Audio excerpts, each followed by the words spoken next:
Sejam todos muito bem-vindos a mais um episódio do Conversas Terapêuticas. Se você ainda não está inscrito no canal, por favor, se inscreva, curta, comente e compartilhe para que esses vídeos cheguem ao maior número de pessoas possíveis.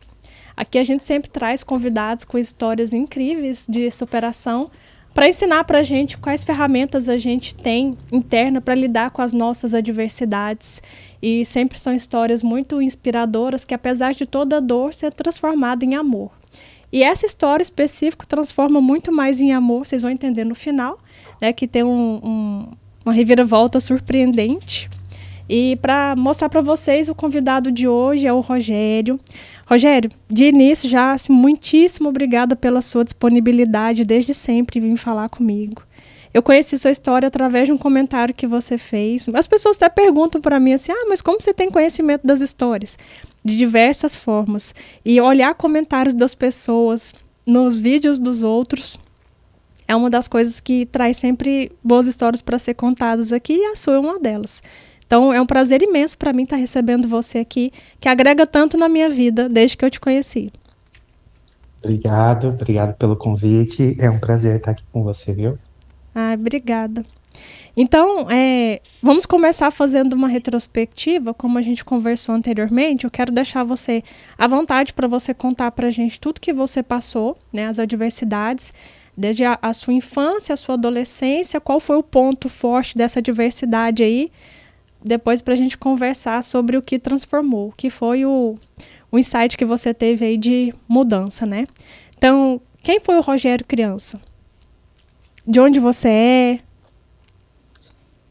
Eu sou da cidade de Embu das Artes, nasci em Embu das Artes. Na verdade, eu nasci em uma maternidade em São Paulo, mas eu sempre fui criado em Embu das Artes, né? Uhum, E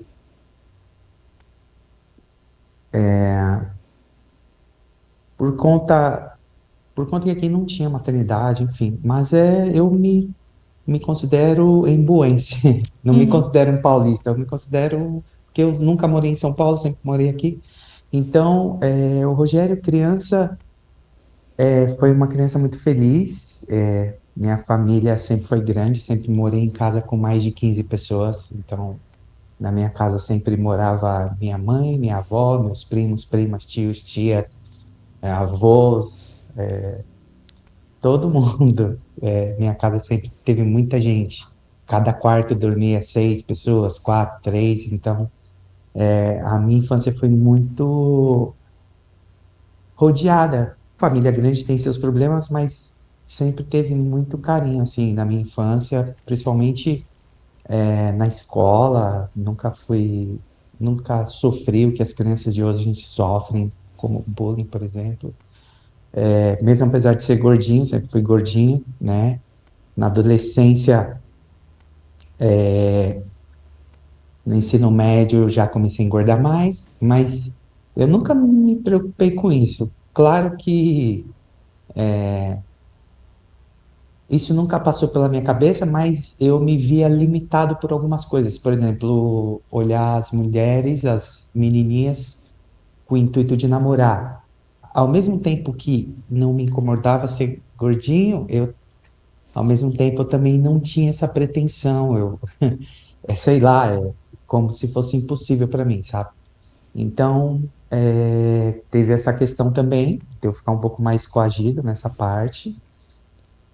Mas a minha adolescência na escola foi muito boa, eu sempre fui rodeada de pessoas muito boas, assim, aqueles que tentavam me derrubar, me zoar, sempre tinham amigos para me defender. Eu nunca me defendia, sempre tinha alguém para, se mexer com ele vai apanhar. Mais ou menos era assim. uhum. Então eu sempre fui rodeado de pessoas muito queridas, eu era muito brincalhão na sala, eu gostava de batucar e cantar, eu era muito conversador e tal. E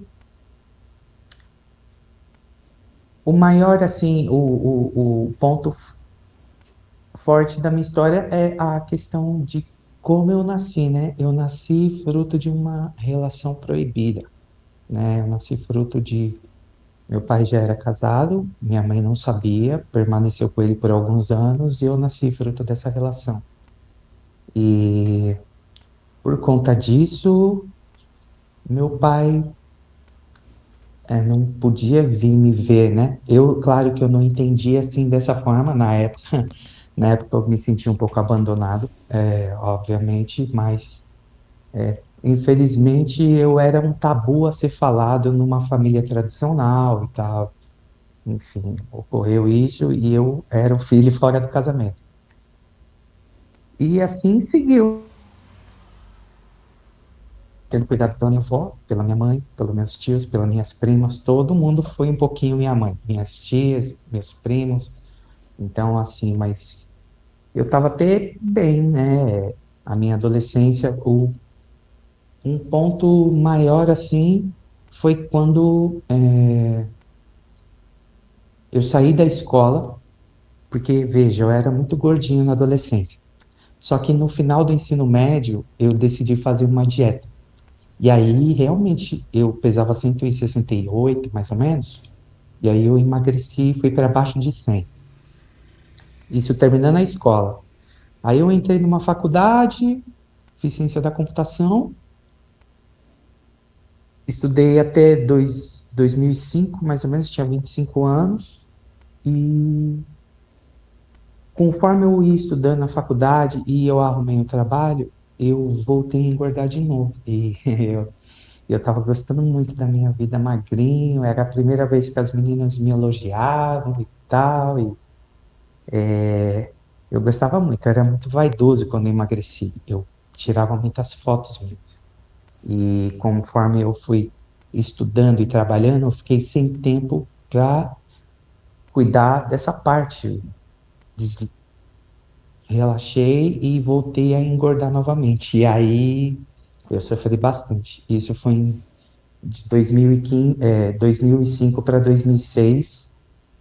Eu fiquei muito frustrado conforme eu engordava, e as pessoas na rua falavam, nossa, elas falavam bem assim, nossa, você venceu na vida, o que que houve? Você estava tão bonito, o que que aconteceu com você?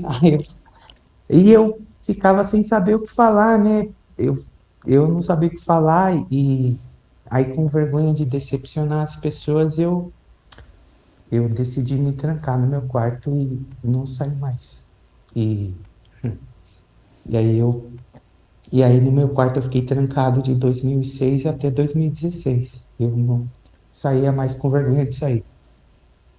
E, e aí no meu quarto eu construí hábitos muito ruins, né? Eu ficava o dia inteiro no videogame, computador, internet, passava a noite acordado e pornografia, porque eram hábitos muito ruins, assim. Eu não tinha esses hábitos e eles foram construídos ao longo dessa rotina, né, que eu tinha só no meu quarto. Eu não saía do meu quarto nem para vir na minha própria casa.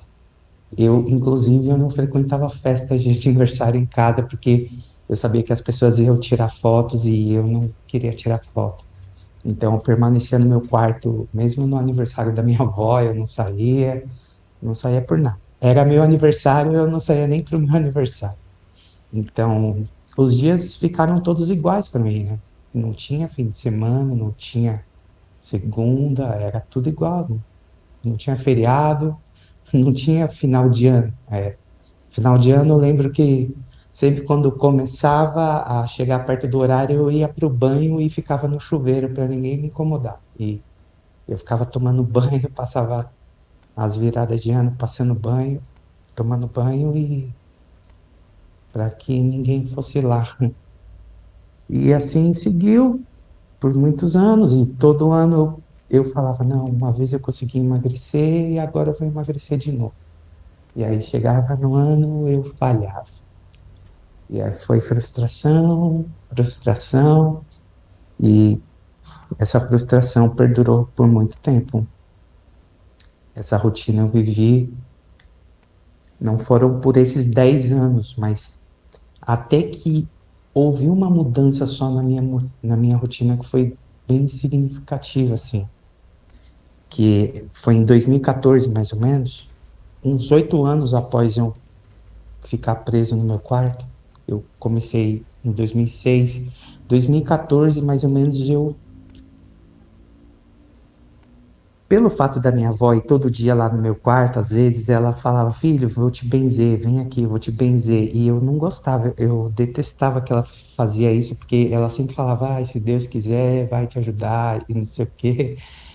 E eu não gostava porque se aquilo estava acontecendo comigo, era Deus tinha uma certa culpa nisso. Então eu tinha mágoa do meu pai e tinha mágoa de Deus, né? Eu falava, como que existe um Deus e ele permite que isso aconteça comigo? Então, quando ela levava a palavra de Deus para mim, eu ficava muito bravo, eu ficava agressivo.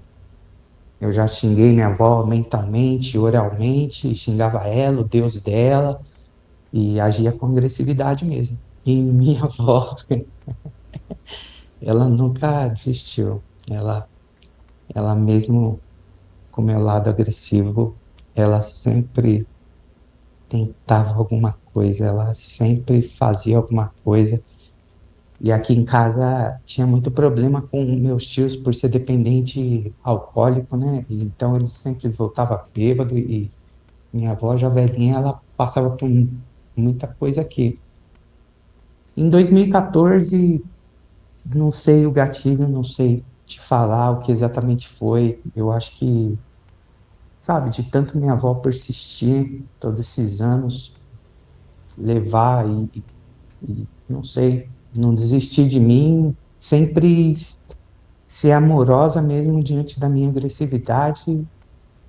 Em 2014, eu acordei um certo dia e comecei a servir café da manhã para ela. Eu simplesmente eu acordei e falei, eu vou fazer o café da minha avó e vou levar para ela. Assim, a troco de nada. Eu inclusive não via nada demais nisso. Eu falei, só vou fazer o café e vou levar e vou fazer. E eu fazia isso, preparava uma xícara de café, uma fatiazinha de queijo e trazia no quarto dela, porque ela gostava muito de café com queijo.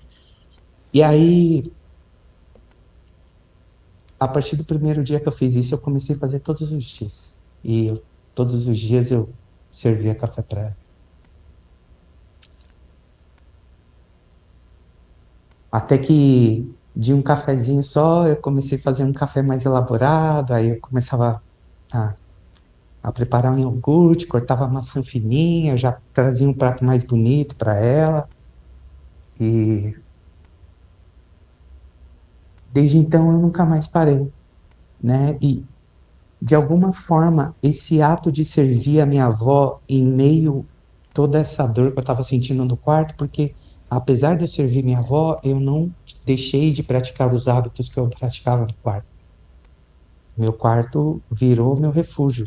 Eu trazia o café para ela, não ficava com elas e voltava para o meu quarto. Só fazia isso. E eu fiz isso por muito tempo. E de alguma forma isso me fez bem. Eu não sabia explicar o que era. Até que eu senti vontade de estar mais com a minha avó. E aí, ao invés de eu ficar no meu quarto, eu descia mais aqui para casa e ficava com ela no quarto, acompanhava ela no jardim enquanto ela ia podar as plantinhas dela. E, e certa vez teve uma conversa que mudou tudo, assim, mudou toda a forma que eu tinha de pensar, sabe? Eu lembro que ela estava agachada no chão, podando uma planta, e eu estava com ela aqui no jardim, e ela falou bem assim, ela falou, filho, um dia vivido sem tornar o dia de alguém melhor é um dia perdido. Um dia perdido é aquele que a gente não demonstra nosso amor por ninguém. E se Deus é amor, é um dia que você passou sem Deus. E se Deus é vida, esse dia que você não demonstrou amor, você não viveu. E um dia sem vida é um dia morto. E quando, quando ela falou isso, nossa, veio um monte de coisa na minha cabeça, um monte de ano que eu tinha passado só no meu quarto sem fazer nada. É, foi bem, foi bem difícil. E desde esse dia que ela falou isso, eu simplesmente decidi não perder mais nenhum dia da minha vida. E todos os dias que eu acordava, eu não pensava mais em servir um café para minha avó.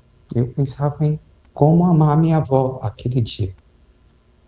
E até então eu não sabia que aquilo que eu fazia era amor, porque para mim, amor era somente o meu pai que faltava na minha vida.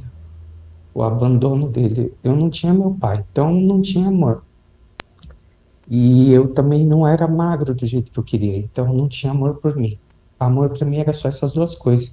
Aquilo que eu fazia para minha avó eu não enxergava como amor. Eu enxergava como um cuidado qualquer, mas como eu tinha xingado muito ela, para mim eu não amava muito ela, não amava ela. Então, mas quando ela falou isso, eu realmente vinculei aquilo. E aí nesse dia mesmo eu parei de xingar Deus. Foi quando eu vinculei Deus ao amor. Eu não sabia que Deus era amor, eu nem lia a Bíblia, eu não fazia nada. E aí, de alguma forma, ela estava falando que aquele amor que eu estava expressando por ela tinha Deus ali. Eu não sabia como que Deus estava ali, mas aquilo foi importante para mim, porque eu refleti quanto tempo eu havia perdido no meu quarto. Eu havia passado morto, né? E desde então, eu fiquei servindo café da manhã para minha avó, levando ela ao médico, eu acompanhava ela em tudo, levava ela para passear, até que 2019 ela morreu. 2019, ela morreu com 99 anos.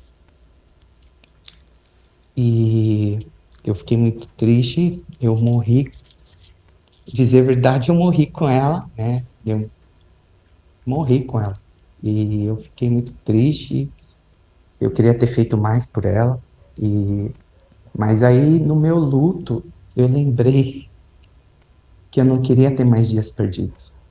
E, e foi então que eu decidi matar o antigo Rogério, aquele que existia, aquele Rogério do quarto. Eu falei, agora eu vou deixar minha avó viver em mim. E eu vou pegar toda a rotina de amor que ela tem em casa e vou, e vou deixar ela continuar através do meu corpo. Eu, eu não quero mais voltar para o quarto. E foi quando eu comecei a fazer tudo. Eu comecei a olhar as plantas como ela olhava, e eu cuidava da louça da minha tia, eu fazia café para os meus sobrinhos, então é como se eu deixei ela viver em mim, e foi através desse permitir que ela vivesse em mim que eu fui ler a Bíblia, porque eu falei, se minha avó lia a Bíblia, e eu vou ler também, como se ela estivesse lendo, né? Como se ela continuasse a leitura através do meu corpo. E foi então que eu conheci Jesus, né? E até então eu conhecia, ela falava para mim, eu nem ouvia, então, mas eu comecei a ver sobre Jesus através da Bíblia. E foi quando eu me deparei com uma pessoa muito incrível que eu não conhecia. Eu vi as coisas que ele fez, o que eu podia ver sobre Jesus, eu pesquisei, vi vídeos sobre ele e eu chorei muito com a morte dele também. Mas assim como eu fiz com a minha avó, eu deixei de ser Rogério e permiti que Jesus vivesse através de mim. E desde então eu me identifico com o amor. Rogério eu identifico como se fosse meu ego, mas eu me identifico como um amor aqui que se expressa dentro de Rogério. E desde esse dia que eu me identifiquei como amor, tudo que eu faço é amar. Porque se eu sou amor dentro deste corpo, o que eu tenho para fazer é amar. Eu não tenho nada mais para fazer além de amar. E desde esse dia é o que eu procuro fazer. Eu sempre procuro amar um pouco mais do que ontem. Eu sempre, desde esse dia, eu sempre busquei. Sabe, eu sempre olhei todas as atitudes que eu tinha, eu vi o que que tinha amor, o que que não tinha amor, excluí tudo da minha vida que não tinha amor, e só para permanecer com os meus dias só com atitudes de amor. Dava água para as plantinhas, trocava água dos bichinhos, punha ração para um cachorrinho, para um gatinho, que a gente tem gato aqui, fazia café com meu sobrinho, levava minha sobrinha para a escola. Eu só me preocupo em amar o próximo, tornar o dia do próximo melhor desde então. E desde então você tem muito a acrescentar na vida de todos nós, mas à medida que você foi contando, várias dúvidas assim foram surgindo na minha cabeça, porque eu acho que a sua história vai trazer muita identificação para muita gente, por vários aspectos. Inclusive a obesidade, né, que é vista como algo de a pessoa é sem vergonha, não faz nada para emagrecer. E hoje nós sabemos que a obesidade é uma doença crônica, né, que precisa de tratamento, e esse tratamento é multidisciplinar, não é fácil, é difícil. E você conviveu com isso a vida toda.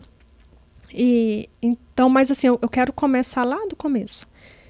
Quando você diz que você foi uma pessoa que não teve o amor do seu pai, eu acho que talvez eu tenha perdido essa parte. Mas e sua mãe?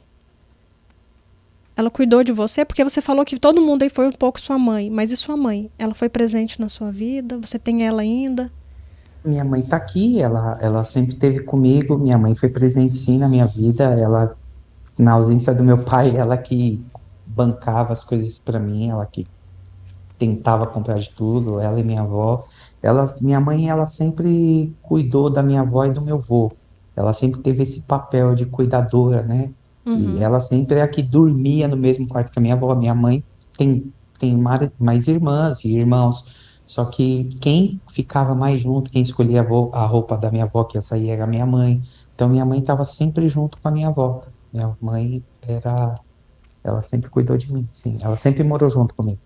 E aí você foi gordinho desde sempre e não se incomodou com isso, porque na sua casa era muito carinho, muito amor. Você não se incomodava com isso, até que você começou a ficar adolescente e isso te incomodou de alguma forma, que foi quando você decidiu emagrecer pela primeira vez, né? Foi a primeira vez que você decidiu emagrecer. E aí, o que você fez que você conseguiu emagrecer? Quais hábitos que você adquiriu que você conseguiu perder esses quilos? Em quanto tempo você conseguiu perder esses quilos? Ah, foi em 6 meses. Eu lembro que foi o primeiro médico que minha mãe me levou, foi uma endocrinologista e ao mesmo tempo ela era terapeuta, psicóloga, eu não lembro, mas era uma endocrinologista junto com alguma coisa da psicologia. E aí do nada, ela me passou lá, vai comer isso e aquilo, e se puder, faz uma caminhadinha e coisa e tal.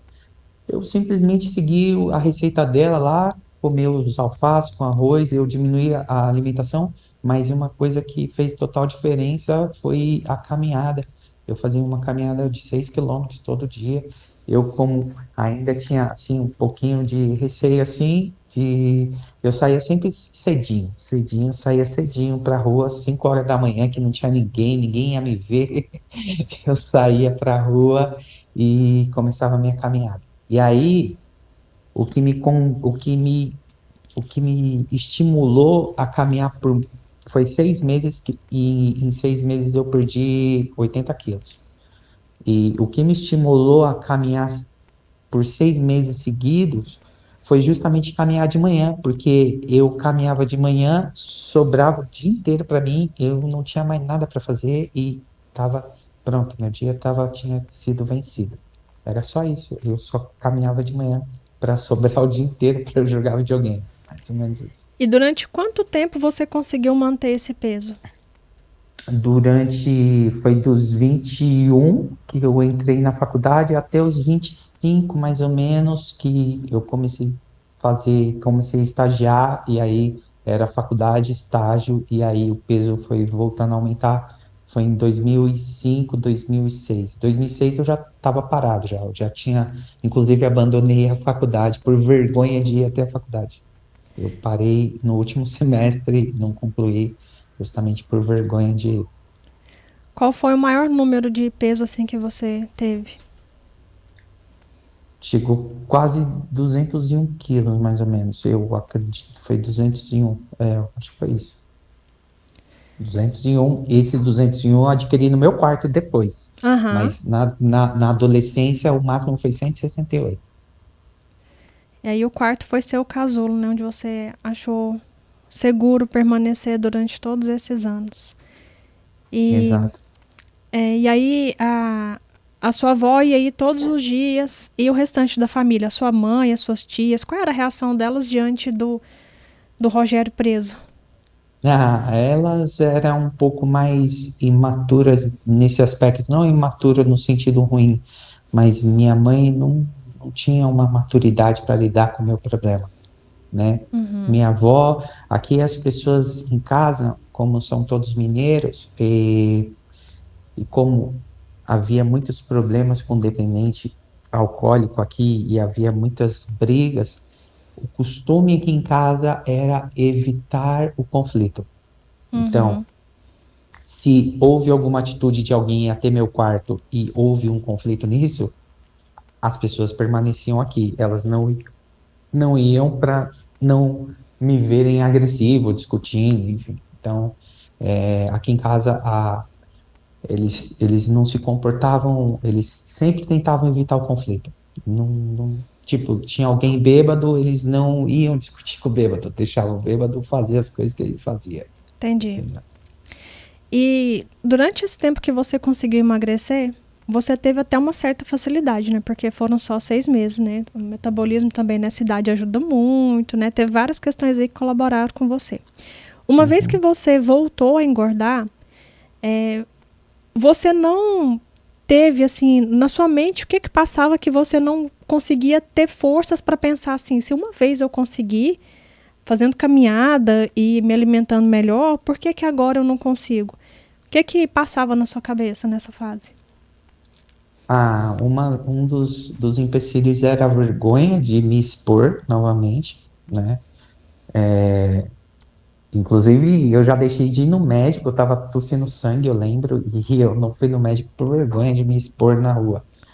E um dos motivos era esse, e uma coisa que passava pela minha cabeça, esse pensamento passava pela minha cabeça todo final de ano, sabe? Quando a gente dá aquela motivada e fala, agora esse ano vai.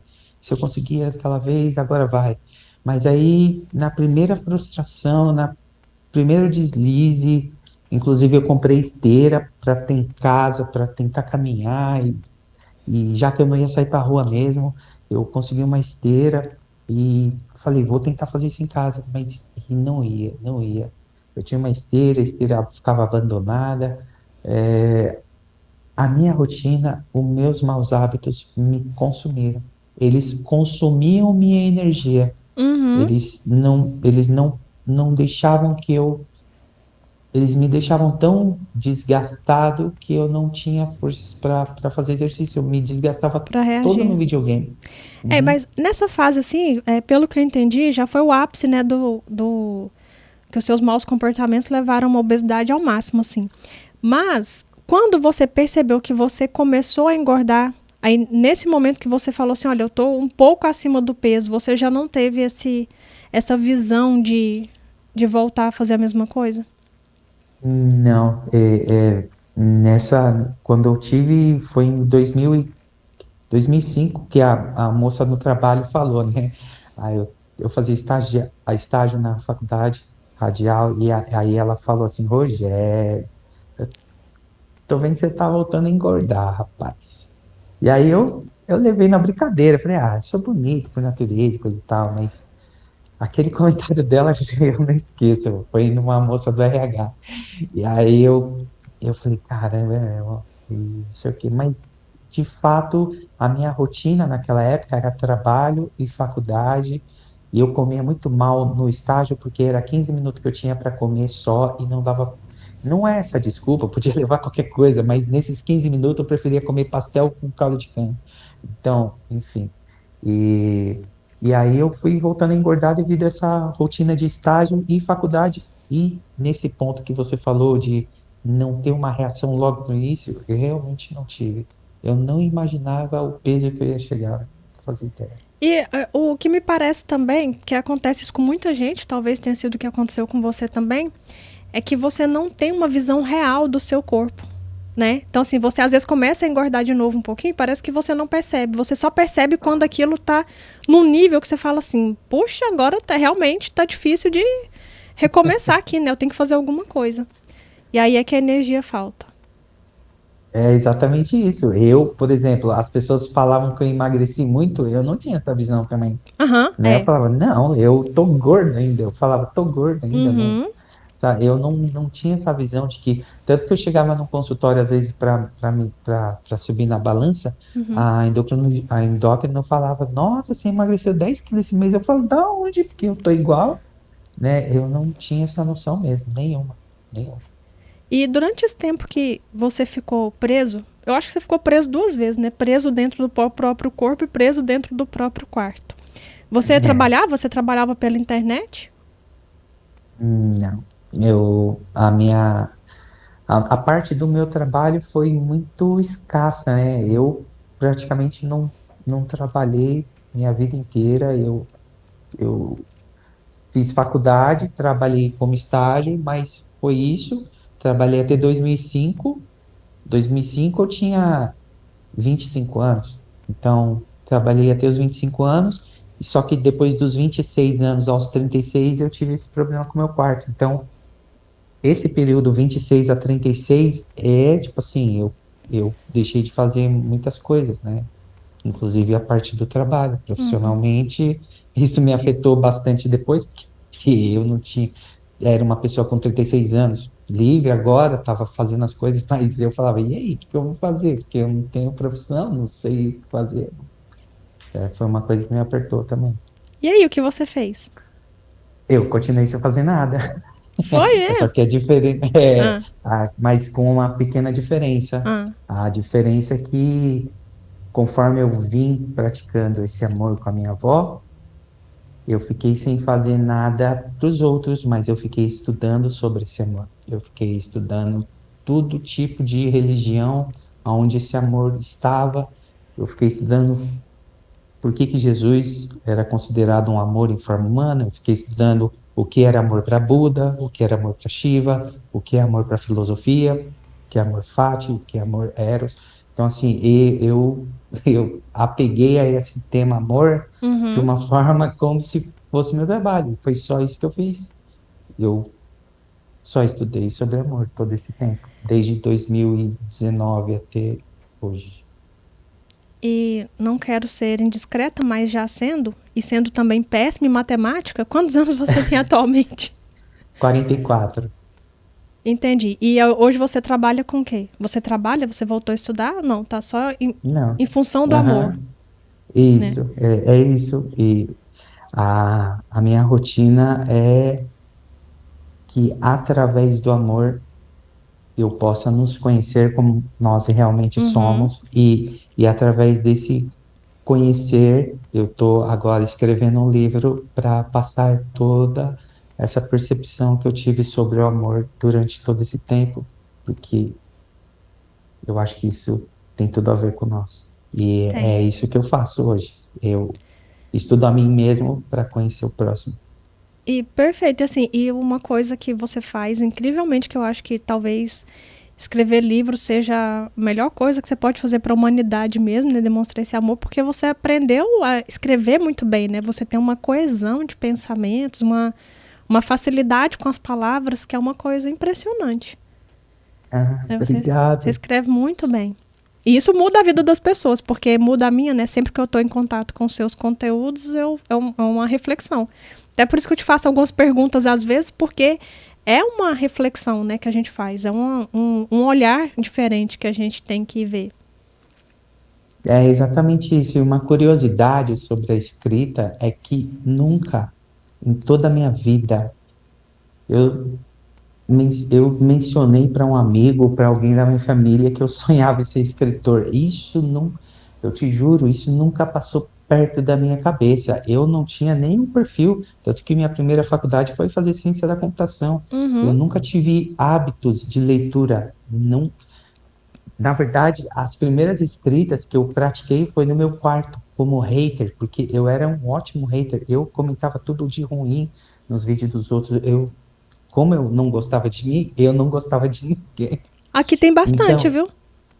é, Aqui tem bastante hater tem. nesse canal, tem. Então, eu já fui um, eu até confiro. Eu já fui um Aham. nesse meu período no quarto. Então, é, como que eu posso te dizer? Eu sempre gostei de videogame, essas coisas eletrônicas, informática. Então, decidi fazer ciência da computação. Mas uma coisa curiosa que aconteceu comigo foi realmente isso. Conforme eu vinha praticando o amor, todos os dias, que a minha preocupação é o que que eu vou amar hoje. Isso é até hoje. Eu acordo, eu até anoto o que que eu vou amar hoje, quem que eu vou amar. Tem alguém que está precisando do meu amor? Mais ou menos isso. Então, conforme eu vim praticando esse amor diariamente, a escrita parece que veio até mim.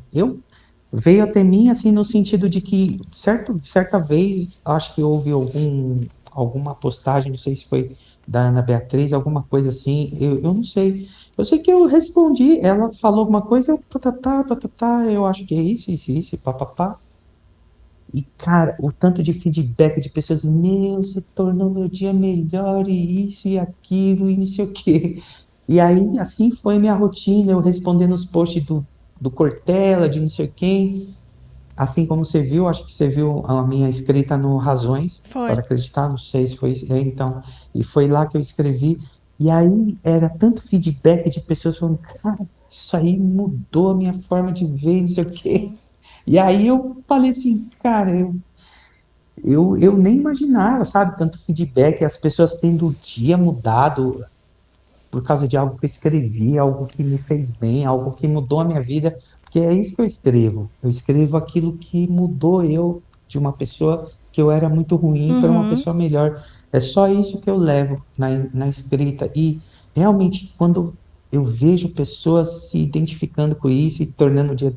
Foi isso que me motivou a escrever o livro, porque até então eu não Sim. sabia. Então, acho que nós temos que corrigir, né? Que hoje o seu trabalho, então, não é sobre o amor na prática, mas também na escrita, né? Você hoje é um escritor.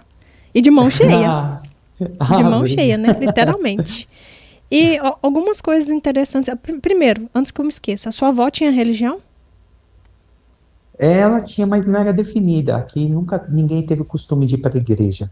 A minha avó sempre falava, nosso corpo é a nossa igreja. Ela sempre Uhum. falou, ela falava, esse aqui é o nosso templo, aí o importante é você orar, acreditar. Então ela sempre teve um oratório aqui em casa e ela se perdia naquele oratório, passava o dia ali, comia o almoço dela ali, ela ficava o dia inteiro ali lendo sobre essas coisas mais religiosas. E hoje você é assim também, né? Você também não possui religião, né? Tanto que ali atrás, nesse ambiente Sim, aqui, tinha uma TV enorme com um monte de videogame aqui na sala, eu troquei tudo por tudo. isso. E foi uma coisa que me Troquei chamou tudo. a atenção logo de início, né? Eu falei, nossa, esse cantinho místico aí, porque é muito legal. Só de olhar já dá uma paz na gente, né? Porque são coisas que remetem a gente a um lado espiritual que todos Sim, nós temos. sim. E quando eu conheci a sua história, eu faço algumas reflexões porque há algum tempo eu venho buscando também esse amor incondicional. E eu percebo que tanto eu tinha e ainda tenho, porque faz parte do nosso hábito, né, a gente ficar preso ali no que a gente sempre acreditou. Não é fácil a gente se livrar, né, de crenças que a gente tem.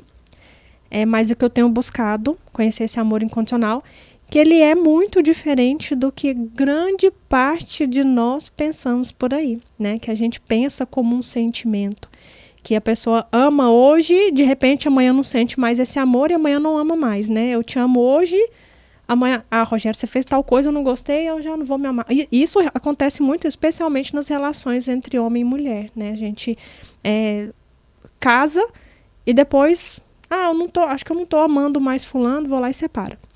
E aí foi uma coisa que um amigo meu falou para a namorada dele, que hoje é esposa, e que me tocou profundamente. E aí uma reflexão que eu faço com você aqui é que aqui no canal tem bastante hater, conforme eu falei, né? E quando uma pessoa profere uma palavra ruim, o quanto ela impacta na vida de alguém. Assim como quando alguém profere alguma palavra boa, isso impacta na forma de alguém também. Basta a gente estar aberto para ouvir. Se eu estou aberta para ouvir uma crítica, aquilo vai me impactar. E se eu estou aberta a ouvir uma palavra de amor, eu vou ser impactada também. Então, esse amigo meu, que chama Emmanuel, falou para então namorada dele, na comemoração do aniversário dela: te amo para sempre. Não que isso seja uma promessa, mas é porque é a única forma de amar. Parece que caiu uma ficha para mim assim. Eu falei, caramba, é isso. Se não for assim, não é amor. Não é. O amor, ele não acaba. Ele é o começo, o meio e o fim. Ele é eterno. É aquilo, né, que ele só multiplica e só aumenta. Não tem como diminuir. Eu amo você hoje, amanhã não amo mais. Né? Eu simplesmente amo. E isso independe da ação do outro também. Porque a gente tem muito medo de amar, com medo do que o outro vai fazer com o amor que eu tô dando. Né? E se fulano me decepcionar?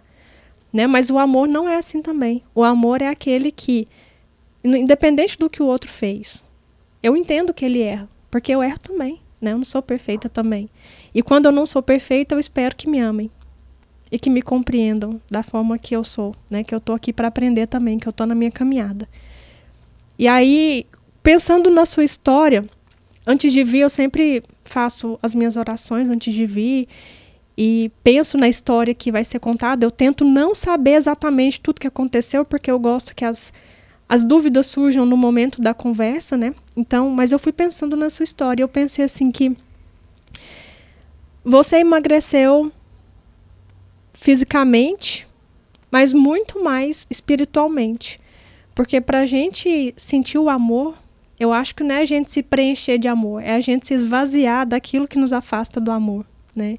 Então é um emagrecimento espiritual, porque a gente tem a impressão que a gente tem sempre que se encher de coisas para tocar esse amor, para tocar o mundo espiritual, para tocar aquilo que ultrapassa a matéria. Mas me corrija se eu estiver errada, mas eu vejo dessa forma, que o amor é a minha essência, que o ego, as coisas materiais que vão cobertando esse amor e me afastando dele. E se eu vou me esvaziando, eu vou conseguir tocar esse amor, porque é a minha essência, né? É o que está dentro de mim. E todos nós temos essa essência amorosa. E quanto mais a gente se enche de coisas materiais, mais a gente vai se afastando desse amor. É verdade, eu concordo, não há o que corrigir. Justamente uma visão de amor que torna você uma pessoa melhor hoje, não é? Então, não há o que corrigir. Como você bem disse, amor é o início, o recomeço, é o fim, amor é tudo. E se você for ver, Jesus se intitula o Ômega, o Alfa, ele se intitula o Gênesis e o Apocalipse, e você for ver, você está falando do amor, né? Uhum. Então, o que acontece com Jesus? Ele falava como se fosse o amor falando em primeira pessoa.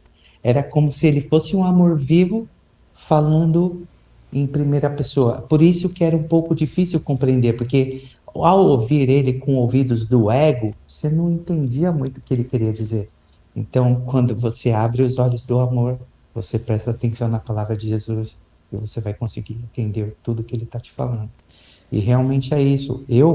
Para você ter uma ideia de quão chegou a minha identificação com o amor, eu descartei Rogério. Não descartei Rogério porque Rogério faz parte de mim. Eu olho o Rogério como meu filho, mas eu já me olho como o amor que se expressa através de Rogério. Uhum. Ou seja, então tudo que o Rogério faz, cujo Rogério vai se arrepender depois, é justamente porque eu não estou presente.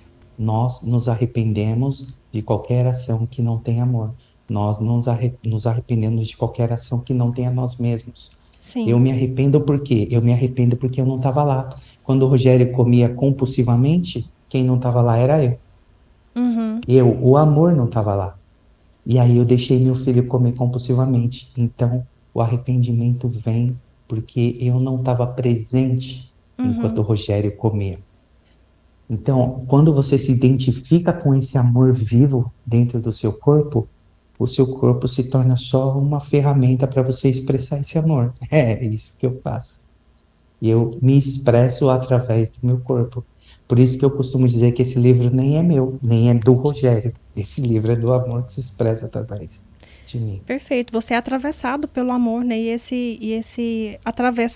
Deixar-se ser atravessado pelo amor é justamente isso, é permitir que ele se expresse através de você, né? Porque Exatamente. e ele toca todo mundo. Porque você falou uma coisa assim muito perfeita no campo até da psicologia sobre conhecer o outro através de mim. A gente está sempre colocando expectativas nos outros, tanto boas quanto ruins. Mas a gente só conhece o outro quando a gente olha para si, né? A gente tem uma mania de olhar para a gente ou superestimando ou subestimando, né?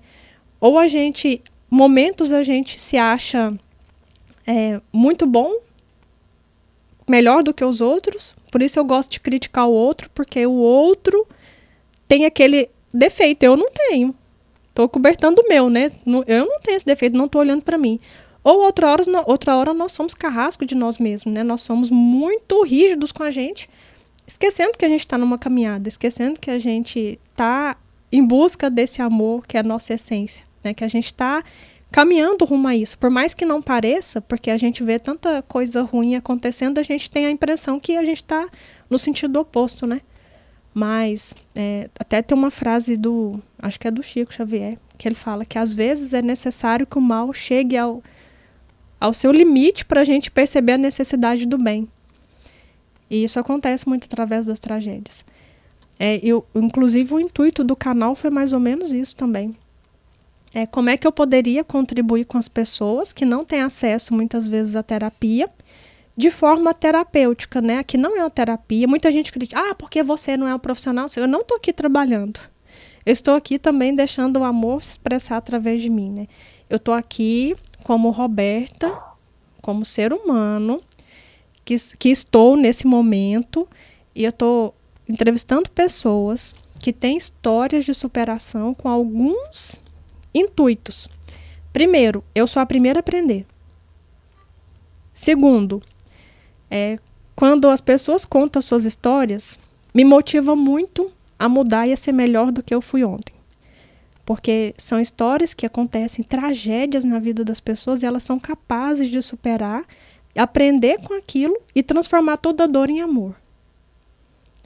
E aí eu me emociono muito. É muito difícil você ver um vídeo aqui que eu não estou chorando. A maioria dos vídeos eu estou sempre chorando, porque eu tento me ver, eu tento aprender. Igual quando eu assisto um filme. Eu me coloco na pele dos personagens e tento pensar assim, o que eu faria nessa situação? Mas de verdade, sem máscara, né? Sem falar assim, eu quero ser perfeito, eu quero ser boa. Não.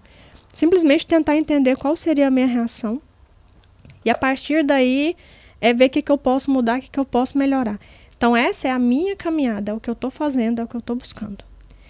E aí eu penso que quando a gente busca, a gente acaba contribuindo com a caminhada dos outros. Assim como a caminhada de vocês aqui tem contribuído grandemente para a minha. Né? Todo mundo aqui são os meus professores, eu estou aqui para aprender com todo mundo. E eu queria até deixar uma indicação de livro para quem está assistindo, que eu fui espírita durante muitos anos. Dos 5 anos de idade até os 38, 39 anos eu fui espírita. Fui palestrante espírita, fui estudiosa do assunto. Até hoje eu faço um curso, né, na Federação Espírita Brasileira. Mas dos 38 anos para cá, hoje eu tenho 42, recém-completados inclusive, eu me considero também sem religião específica, né, em busca de conhecer e praticar esse amor. Mas eu li livros que transformaram a minha vida e talvez pode ajudar também, né? Tentando entender um pouco mais sobre Jesus também, o Espiritismo me ajudou muito na questão de olhar para outros personagens que estiveram contemporâneos a Jesus e que têm histórias também que foram tocadas por ele. E uma dessas histórias que mais tocou a minha vida foi do Paulo, de Tarso. Essa foi uma história incrível. Aí tem um livro que chama Paulo e Estevão. Esse livro eu chorei do começo ao fim. E ele fala uma frase, né, que eu acho que ficou marcada na vida de muita gente, que não sou... que já é o Cristo que vive em mim. Não sou eu mais que vivo, né? É o Cristo que vive em mim. E é bem isso que você falou. Exatamente isso, exatamente isso. Então, se você for olhar bem, Por que que Jesus amou duas pessoas que estavam matando ele, né? Como que o cara ama? Hoje em dia a gente briga por tanta coisa no trânsito. O cara, ele simplesmente amou dois algozes que estavam matando ele naquela cruz. E, e aí, por que que ele amou, né? Por que que ele amou duas pessoas que estavam ali matando ele? Vocês parassem. Eu, como não tinha visto muito sobre Jesus, quando eu olhei isso pela primeira vez, eu fiquei muito curioso. Eu olhei com um olhar de curiosidade. Eu não olhei com um olhar de admiração. Eu fiquei curioso, falei, por que que ele amou duas pessoas que estavam matando ele? Como se ele tivesse meio que passando a mão na cabeça do pecado, sabe? Tipo, tá tudo bem, meus filhos, tipo, pode me matar, não sei.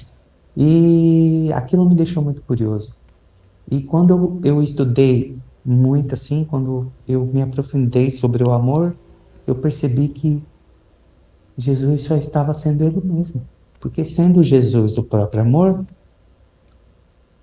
que que Jesus faria além de amar, né? Porque se eu sou o próprio amor vivo, não existe outra forma de eu agir senão amar. Não tem tudo aquilo que meu corpo faz sem amor é o meu ego fazendo. Então, quando você coloca, uma pessoa julgou, uma pessoa fez isso e fez aquilo com a outra, eu já não olho mais assim. Quem fez isso e quem fez aquilo com a outra é o ego.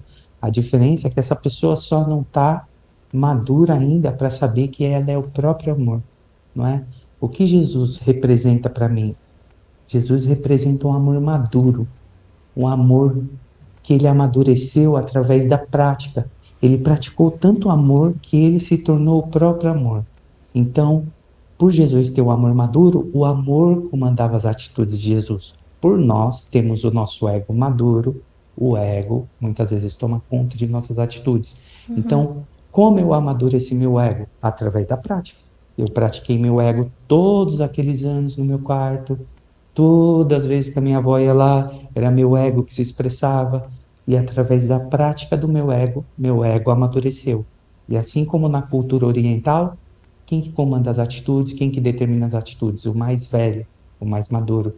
E como o meu ego era o mais maduro, ele determinava tudo o que meu corpo fazia. Todas as minhas escolhas eram feitas pelo meu ego. Meus desejos, minhas vontades, meus vícios, tudo determinado pelo meu ego. A partir do momento que eu comecei a praticar o amor, esse amor foi ficando maduro em mim. Ele foi tomando conta de mim. E agora o amor está um pouco mais maduro, não quanto o meu irmão, mas esse amor é o que toma conta das minhas atitudes. Esse amor é o que não deixa meu ego não machucar Rogério e não machucar o próximo. É esse amor que toma conta de mim. Sempre que eu ouço as coisas assim, eu fico refletindo. Teve outra frase assim de Chico que ele falava também, eu acho que é um grande personagem, né, para ensinar a gente sobre o amor. Ele falava sobre essa questão da ofensa, porque a gente tem a impressão, quando a pessoa, os haters, por exemplo, fazem isso, né, de não levar desaforo para casa. De achar que isso é estar sendo superior a alguém, né? Eu estou sendo superior, porque eu não vou levar desaforo para casa. E aí Chico falava assim, é muito ruim ser ofendido, mas seria muito pior se eu fosse o ofensor. Né? E é isso que você falou sobre todas as vezes que eu não estou agindo no amor, eu me arrependo. E eu não tinha pensado dessa forma, mas quando você falou isso, me lembrou que coisas que eu faço realmente. Às vezes a gente faz alguma coisa embasada no ego, que parece certo naquela hora, que é um absurdo a gente não pensar diferente, e que logo adiante recai sobre a gente, nossa, por que eu fiz isso, né? Agora eu já não estou pensando daquela forma mais, já mudei um pouco, por que eu fiz aquilo? E é desse jeito, se a gente não está agindo no amor, a gente se arrepende logo adiante, basta a gente tomar um pouco mais de consciência. E pensando em tomar consciência, que foi mais ou menos o que você fez, eu queria saber qual é a sua rotina hoje, como é que funciona o seu dia, como que você entra em contato com esse amor, você faz meditação, como é que é o seu dia a dia? Ah, Eu acredito assim, quando eu conheci o amor, né, o amor verdadeiro, eu considero a prática do amor a própria meditação em movimento, Uhum. né? Meditação muitas vezes a gente confunde com aquela atitude de cruzar as pernas, Sim. prestar atenção na respiração. O que que você está fazendo ali? Na meditação a gente procura estar em estado de presença. Uhum. Então, quando você se reconhece como sendo o próprio amor, o que é estar em estado de presença? É tornar o amor presente em qualquer lugar que você esteja. Uhum. Então, quando você pratica o amor com seu cachorrinho, você está em um estado meditativo, ajudando, como se fosse o amor que esteja naquele cachorro, que ele não pode comprar a ração dele, ele não pode trocar água sozinho.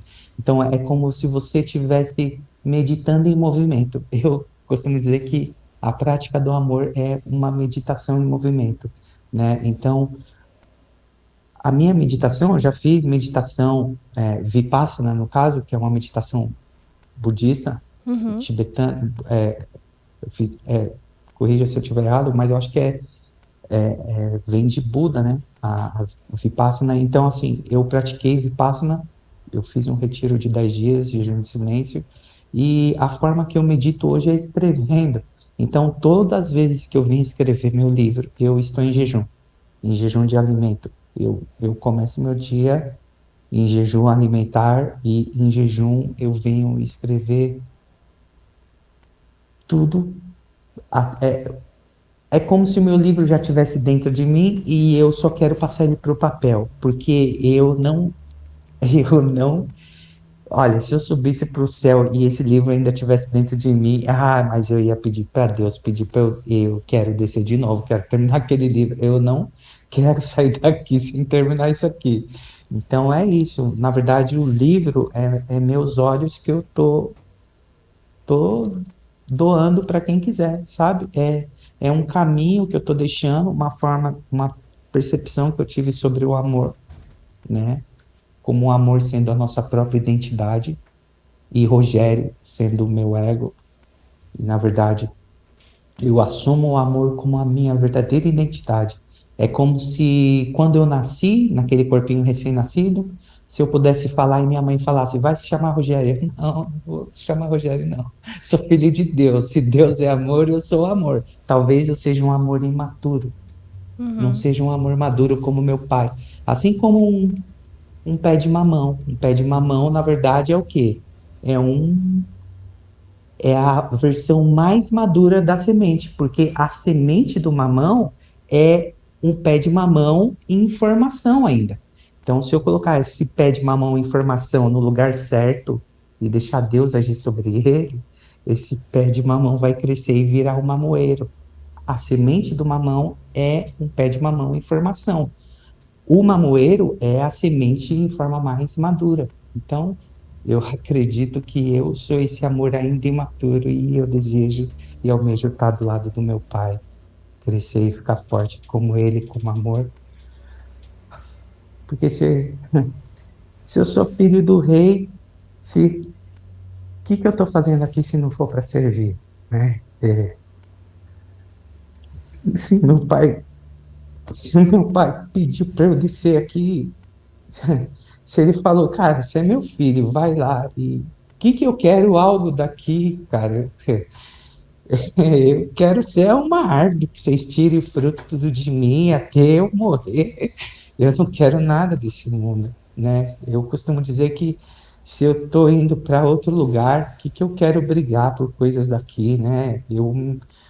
A competição que eu brigo comigo mesmo todos os dias é quantas vidas eu amei, quantas vidas eu transformei, porque se existe um ranking no céu, deve ser de quantidade de vidas transformadas, né? Então, eu acredito que o meu irmão Jesus deve estar em primeiro nesse ranking aí, e eu vou fazer o que tiver para ser feito para alcançar o máximo que eu posso chegar perto dele. É a única ambição que eu tenho é amar como meu irmão amou. É só essa, e eu não quero fazer mais nada. Quando você falou que você respondia sua avó mal, tal, você se irritava quando ela falava de Deus, você se considerava naquela época ateu? Uhum. Eu considero mais do que ateu. Eu não suportava. que falasse de Deus. Mais do que ateu, era uma coisa que me incomodava muito, a religião. Outra coisa muito importante do ponto de vista psicológico aí, né? Tudo aquilo que irrita a gente, na verdade, está dentro da gente. Tudo que o outro faz que tá me irritando, né, tá dentro de mim. É perfeito, é isso aí. Tava te irritando tanto que tava muito dentro de você, né? Você E é não verdade, conseguia perceber. tanto que na faculdade, que eu fazia na faculdade adventista, por direito, eles poderiam implementar duas disciplinas no curso, a critério deles. E a faculdade adventista inseriu religião e eu acho que português. Meu, eu era o carrasco da matéria de religião. Todos os alunos adventistas que estudaram comigo não acreditam na forma que me vê hoje, porque quando o professor falava o que, que eu achei da Bíblia, eu falava muita blasfêmia. Hum. Eu falava muita coisa ruim. As pessoas falavam, taca pedra no Rogério, ateu, isso aqui, porque todo mundo lá era adventista. Eu era o único que não concordava com nada. Isso é uma coisa incrível pra gente refletir também, é que nenhum de nós somos, todos estamos, né? Você estava daquele jeito e hoje você está de outro. Por isso que eu falo, ninguém nasceu com síndrome de Gabriela, né? Eu nasci assim, eu cresci assim. A qualquer momento a gente pode decidir mudar. E se a gente está disposto a isso, as coisas começam a acontecer para que essa mudança de fato aconteça. Desde que essa mudança seja um desejo genuíno, né, da sua alma. E eu espero que eu esteja também numa das minhas fases assim de mais transformação, que é o que eu tenho buscado de todo o meu coração também essa mudança. Por isso que a sua vida me tocou muito, as suas palavras me tocou muito, porque fizeram muito sentido para mim. E infelizmente, Rogério, falaria com você mais 10 horas consecutivas aqui, fácil, que é um tema que eu gosto muito e que eu espero que contribua muito com as pessoas que assistirem, né, esse vídeo. Mas eu quero saber um pouco do seu livro antes da gente encerrar. Você falou que vai doar, você não vai ser vendido o seu livro? Ele vai ser físico, ele vai Não, ser online? Como é que vai ser esse livro? ele a princípio ele vai ser digitalizado, eu vou tentar distribuir ele no máximo de países que eu posso, eu mesmo vou fazer a tradução para outras línguas, mas a princípio a distribuição dele vai ser livre. E você fala Eu quantos vou idiomas? primeiramente, não, quando eu vou fazer a tradução, eu vou usar ferramentas para Ah, fazer tá. esse tipo. Eu falo três, eu falo espanhol, inglês e português, mas quando eu vou fazer a tradução, eu vou usar alguns tipos de ferramentas aqui para fazer esse trabalho.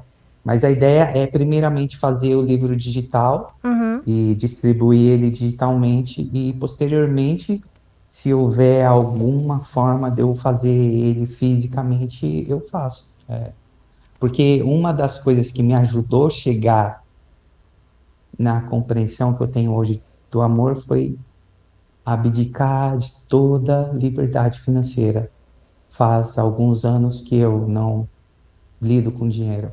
Então, essa foi uma decisão minha.